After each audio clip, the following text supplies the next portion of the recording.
morning! Hello mga ka-fitness! This is Monica, your fitness goal kabady. Gusto niyo ba malaman yung sekreto ko? Simple lang, panoorin niyo to. Yan, nandito na tayo. Ito na at sasabihin ko sa inyo ang aking secret. At dahil dyan, mga ilang tanong ang aking sasagutin. Ito ay mga via chat, text ng mga friends ko kung bakit at paano ko to nagagawa. Yung ganitong fitness goal. Unang-una, gusto kong magpasalamat sa lahat ng mga nanonood ng aking mga video. Thank you po. At ito ang una nating question. Bakit daw ako nagpapapayat? Papayat, sabi ko nga sa kanila, bonus na lang yung pagiging sexy. Bakit ko nga ba ito ginagawa? Una, dahil sa aking kalusugan. Healthy lifestyle. Nagsimula ang aking journey. Nung nakaramdam na ako ng iba't ibang something, arthritis, panghina ng regla, at iba't iba pang sakit ng katawan. Doon ko sinimulan ang journey ko. Sa almost na nakarating ako ng 30 years old, doon ko nalaman na, hindi na pala ako bata, patanda na pala ako. Kaya kayo, ngayon pa lang, simulan nyo na kung wala pa kayong nararamdaman. Pangalawang tanong, kumakain ka ba ng kanin?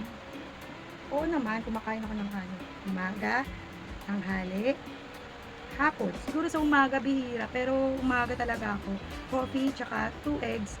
Mag-rice man ako. Pag nandyan yung asawa ko, onti lang. Tapos onting ulam. Yan. Hindi ko winawala na yung kanin, hindi katulad dati. Talagang nangihinat, nagugutom ako. Umaga, half rice. Tanghali, half rice. Gabi, half rice. Yan. Diyan ako kumakain talaga ng kanin. Hindi ako nag-i-skip ng kanin kasi talagang nagugutom ako.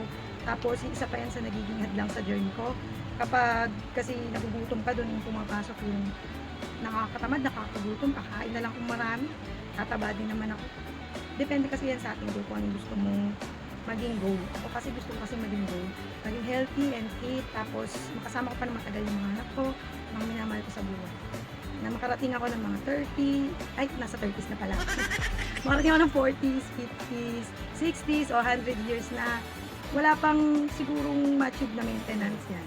Kasi marami na nakikita na ilang edad pa lang may maintenance na, may iba't ibang sakit pa na mas nararamdaman yun. Paano ba ang tamang pagsisimula sa pag-workout? Sa akin kasi nagsimula ako mag-workout na hindi talaga ako nagbubuhat, hindi ako nag-dumbbell. Inuna ko siya sa body weight. Body weight, ibig sabihin ng body weight, yung kaya mong exercise na gamit lang ang katawan mo. Yung wala pang equipment, yan. Kapag kaya mo na kasi, yung sarili mong dalhin, doon mo mababalance lahat. Hindi ka tatama rin kasi kaya mo pa yung exercise sa simula na kaya mo. Ngayon, pinasok ko yung pagda-dumbbell, yung nakikurious na ako at basic na lang sa akin yung body weight na kaya ko ng katawan. Yun.